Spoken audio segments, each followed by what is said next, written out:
बंगाल, क्योंकि मैं वहाँ प्रभारी रही, इसलिए उस विषय पर जरूर मैं बोलना चाहूँगी। बंगाल में मैं लगातार 4-5 साल रही हूँ, 4-5 लोकसभाओं की प्रभारी रही हूँ और पूरा बंगाल मेरा घूमा पड़ा हुआ है। मैम सामने बंगाल में जिस तरह से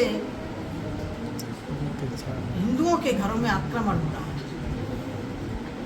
और उसमें भी टीएमसी का समर्थक है तो कोई बात नहीं है, यदि अदर पार्टी का समर्थक है, चाहे वो बीजेपी का हो, कम्युनिस्टों का हो, कांग्रेस का हो, किसी अन्य दल का है, तो उसके घर में कब आक्रमण हो जाए कोई भरोसा नहीं।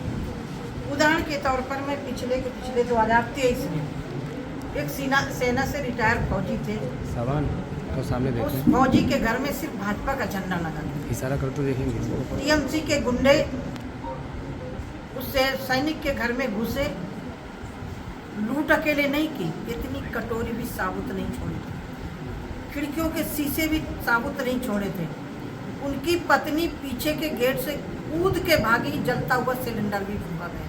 मैं उस घर में गई थी, देखा, देख करके ऐसा लग रहा था जैसे बहुत बड़ी तबाही आई हुई। वो इस तरह का, और वहाँ प्रशासन ममता के आदेश के बिना कुछ काम नहीं कर सकता। तो मैं तो इतना मानती हूँ कि राज्यों में, अन्य राज्यों में दूसरे की सरकारें हैं, लेकिन 2 प्रदेश ऐसे हैं, केरल और पश्चिम बंगाल, 2 प्रदेशों में आम जनता सुरक्षित नहीं। क्या लगता है हिटलर शाही का है या वोट बैंक की राजनीति दबाने का प्रयास किया? हम लोग तो अब यहाँ तो यदि भाजपा चुनाव लड़ती तो कहते भाजपा यहाँ चुनाव क्यों लड़ती है? हमने तो कहा था पश्चिम बंगाल में कि ममता बनर्जी को उत्तर प्रदेश में चुनाव लड़ना हो, आइए, यहाँ हमारी सरकार है, चुनाव लड़िए, आपको पूरी सिक्योरिटी दी जाएगी।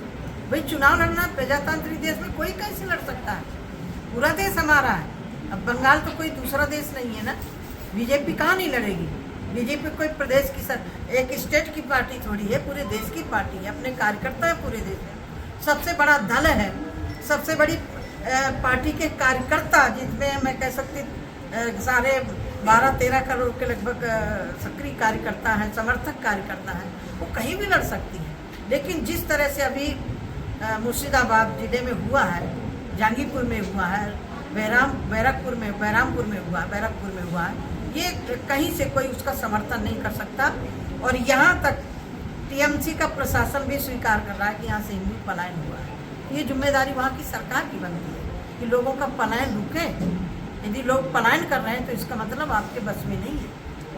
एक सवाल और, अखिलेश यादव कह रहे हैं